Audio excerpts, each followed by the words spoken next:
En esta noche de domingo seguimos actualizándoles las noticias de la jornada de la semana. Soy Valentina Torres Sánchez y los invito a que me acompañen en este espacio informativo. Vamos con los titulares. Las fuerzas iraníes acusaron a Estados Unidos de violar el alto el fuego. Esto luego de que el presidente de Estados Unidos, Donald Trump, indicara que la Armada estadounidense disparó y se apropió de un barco iraní que intentó burlar el bloqueo en Hormuz. Ciudadanos venezolanos marcharon por las calles de Caracas y de estados fronterizos tras la convocatoria de la presidenta encargada Delcy Rodríguez para exigir el fin de las sanciones al país caribeño. Esto un día después de la marcha de apoyo a la lideresa opositora María Corina Machado en Madrid. Tenemos reporte. Al menos 8 niños perdieron la vida en medio de un tiroteo masivo en el estado de Luisiana, en Estados Unidos. La policía calificó el hecho de altercado doméstico en el que otras 2 personas resultaron heridas. El sospechoso, padre de 7 de los menores muertos, se dio a la fuga y murió por disparos de la policía durante el operativo. En economía les contamos de las afectaciones de la guerra en Medio Oriente en un sector del que poco se habla, el lujo. Las grandes casas de los productores de diseño reportaron esta semana afectaciones en sus resultados trimestrales por cuenta de la baja afluencia en los lujosos centros comerciales del Golfo Pérsico. Lo veremos en breve con Daniela Blando.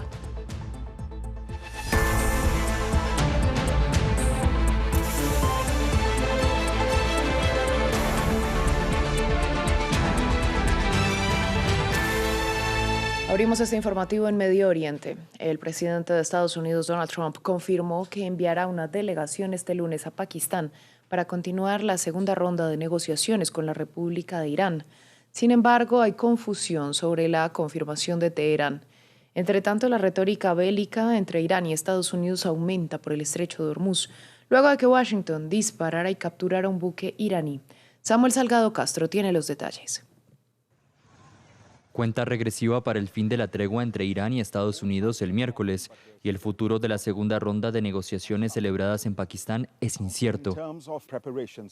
El presidente estadounidense Donald Trump escribió en sus redes sociales que una delegación encabezada por su vicepresidente J.D. Vance viajará el lunes a la capital pakistaní para reunirse con la parte iraní.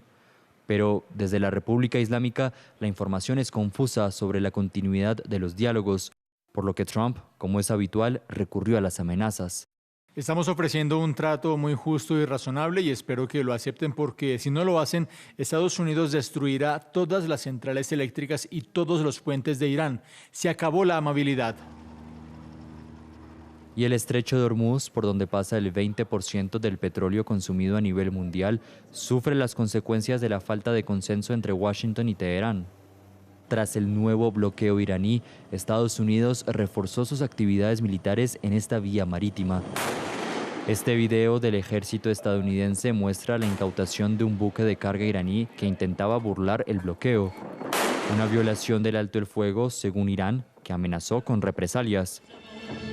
En las calles de Teherán, manifestantes en apoyo al gobierno iraní dicen no tener miedo a la guerra.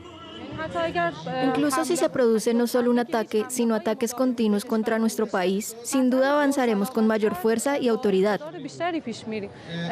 Pero en mi opinión, dada la situación tal como se está desarrollando, Estados Unidos e Israel no tienen más opción que ceder ante las exigencias de Irán.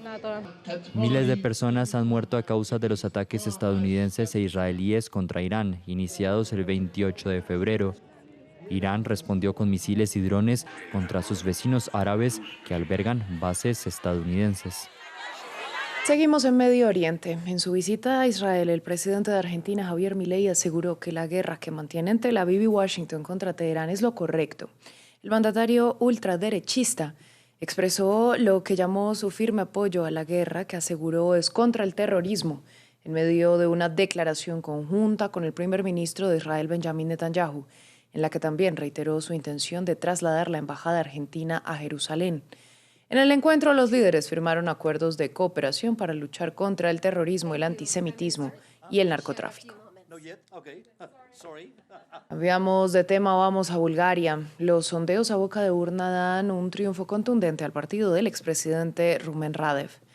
El prorruso y euroescéptico habría logrado alrededor de un 39% en el Parlamento, por lo que su formación no podrá gobernar en solitario y las alianzas serán clave para cumplir sus promesas de campaña centradas en la lucha contra la corrupción y combatir la escasez en el país más pobre de la Unión Europea, que ha tenido 7 primeros ministros en 5 años. Revisamos más de su perfil y trayectoria a continuación. De expiloto de aviones de combate a máxima figura de la política búlgara. Rumen Radev fue presidente de 2017 a 2026. El hombre de 62 años dimitió para presentarse en las elecciones legislativas. Logró relevancia con 2 temas principales: lucha contra la corrupción y promesas de crecimiento económico para reducir las desigualdades sociales. Estableceremos un gobierno que fije normas claras e iguales para todos, que proteja las finanzas públicas y las empresas frente a la oligarquía, que cree un entorno en el que podamos alcanzar un crecimiento económico elevado y verdaderamente sostenible, y que garantice a todos los búlgaros seguridad, ingresos dignos y un futuro europeo. Formado en parte en academias militares estadounidenses, Rumen Radev aboga por un complejo equilibrio entre la Unión Europea y Rusia. Rechazó la invasión de Ucrania, pero se opone a la ayuda militar a Kiev. Exmiembro del Partido Comunista, sigue teniendo posturas prorrusas y admira a otra figura pro-Moscú, el ex primer ministro húngaro Viktor Orbán. Radev dice querer desarrollar una relación sana con Rusia, en especial en materia de seguridad. I hope that we will develop practical relations with Russia based on mutual respect. Espero que podamos desarrollar relaciones concretas con Rusia, basadas en el respeto mutuo y la igualdad de trato. Las relaciones actuales deben basarse en un enfoque práctico, en el ámbito económico y sobre todo en el ámbito de la seguridad. Future steps to finally set the relations between Europe and Russia based on a security agreement. Sin embargo, a menudo subraya la importancia del bloque europeo al cual pertenece Bulgaria en términos económicos. En el país más pobre de la Unión Europea, alrededor del 20% de la población vive por debajo del umbral de pobreza, según Eurostat. En Alemania, el presidente brasileño Luis Inácio Lula da Silva fue recibido por el canciller Friedrich Merz en Hannover, donde inauguraron la feria industrial en la que Brasil es el país invitado. Los jefes de gobierno insistieron en la cooperación política y económica entre las potencias en el momento actual. Precisamente, Lula llegó a Alemania desde Barcelona, donde participó junto a otros líderes internacionales en esa cumbre progresista en nombre de la democracia, organizada por el presidente del gobierno español, Pedro Sánchez. Vamos hasta Venezuela. Ciudadanos marcharon por las calles de los estados fronterizos con Colombia tras la convocatoria a movilizarse de la presidenta encargada, Delcy Rodríguez, para exigir el fin de las sanciones a la nación petrolera. Una protesta que se produce cuando ya se cumplieron 100 días del gobierno interino y un día después de la marcha en apoyo a la lideresa opositora María Corina Machado en Madrid. Desde la capital venezolana, Daniela Zambrano, corresponsal de France 24, nos dio más información. Durante su alocución por los primeros 100 días de gobierno, Delcy Rodríguez destacó el aumento de la producción petrolera, 1.1 millones de barriles diarios, el crecimiento del PIB en 9%. Dijo que Venezuela entra a una nueva etapa para atraer la inversión extranjera. Destacó los bajos índices de criminalidad, 3 homicidios por cada 100.000 habitantes.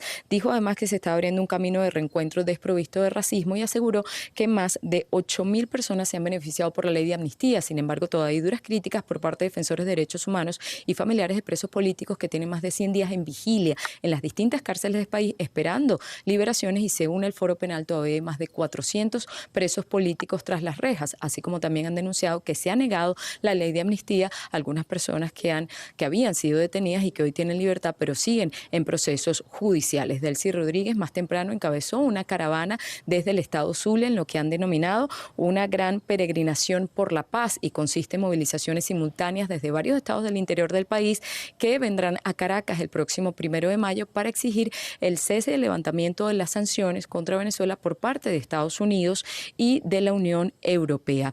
María Corina Machado también continúa una gira internacional por Europa y por Estados Unidos para promover la transición política en Venezuela y elecciones libres. Desde España, que ha sido su último destino, asegura que un cambio real depende de que en Venezuela haya instituciones sólidas y orden constitucional.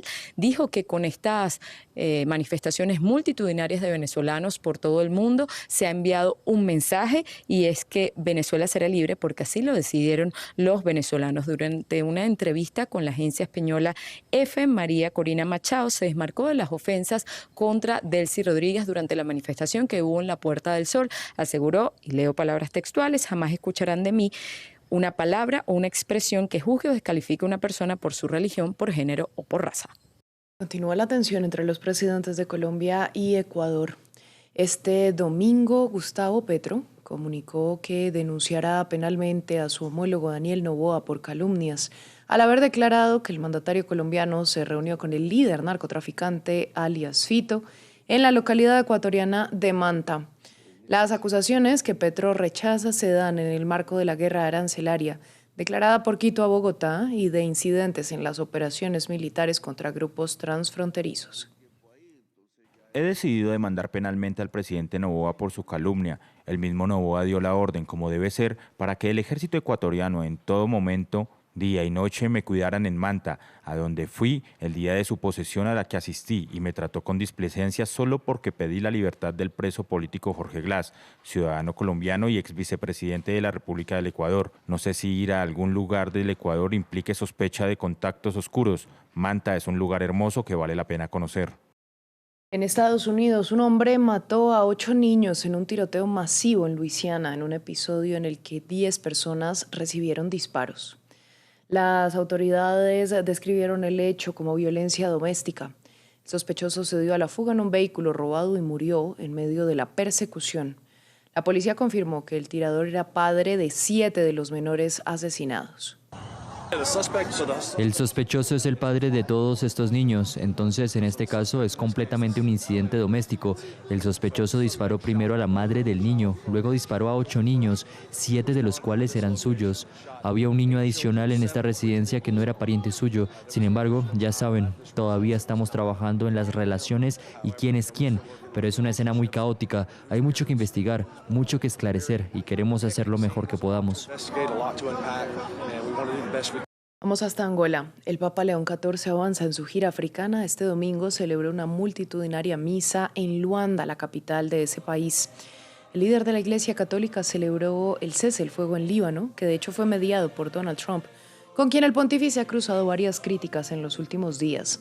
Además, el Papa denunció la explotación injusta de los recursos de Angola, que a pesar de su riqueza natural en petróleo y diamantes, tiene una población altamente empobrecida. En Italia, su capital, Roma, celebra estos días su aniversario. Lo hace con una de las mayores recreaciones históricas del mundo sobre el Imperio Romano y un mensaje para el mundo: convertir sus raíces en un puente de convivencia en un momento en el que se levantan muros contra los inmigrantes y el derecho internacional está en entredicho. Irene Sabio, corresponsal en Roma, nos trae más detalles. Estamos en el centro de Roma, en el Circo Máximo, en una fiesta popular muy sentida aquí, pero también una gigantesca recreación histórica. Se recuerda la fundación de esta ciudad, creada, según la tradición, en abril de 753 a.C., pero además la edición de este año es muy especial. El lema escogido es Roma, ciudad de derecho y de acogida. También los romanos hicieron muchas guerras, muchas conquistas, pero algunos pueblos no les desdeñaban porque les traían derechos y servicios. La acogida también era fuerte en Roma, porque Roma era un imperio cosmopolita, donde cohabitaban muchas diferencias. Piensen que en la antigua Roma no existía la palabra racismo. no existeva la parola razzismo. Manifestaciones como estas son importantes justamente porque hacen de puente entre el pasado, el presente y posiblemente también el futuro.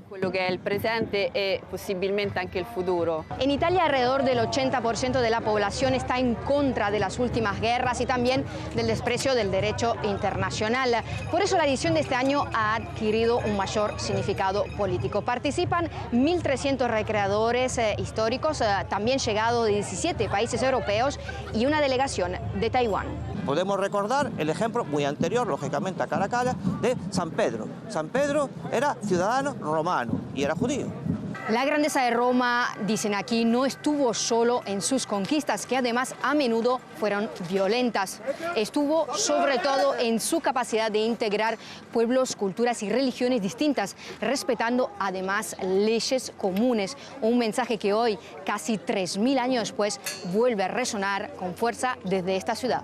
Es todo por el momento. Ustedes, gracias por su sintonía.